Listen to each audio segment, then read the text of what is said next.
อันว่าสับให้ชกแล้วขวัญใจเดินเข้าหาไม่สนละคะแนนนำหรือคะแนนตามไม่รู้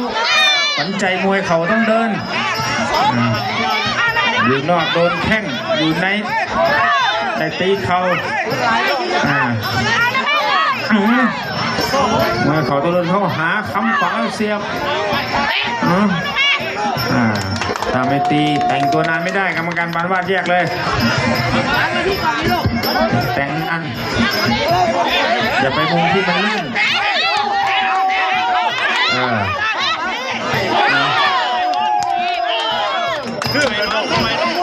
โหดหน่อยฝันใจโชว์ความโหดให้น้องแก้มดูหน่อยคือขั้นซ่อมจ้ะ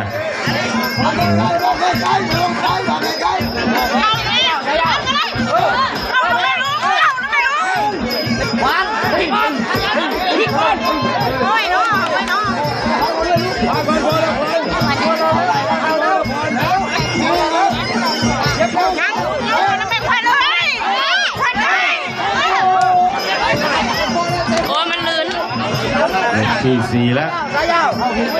จะน็อกได้หรือไม่ได้ข้างนอกเล่นกันแล้วนะเล่นน็อกไม่น็อกแล้วนะ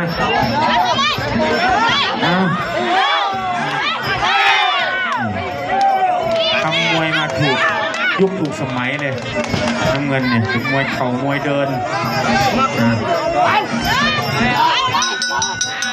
ยกที่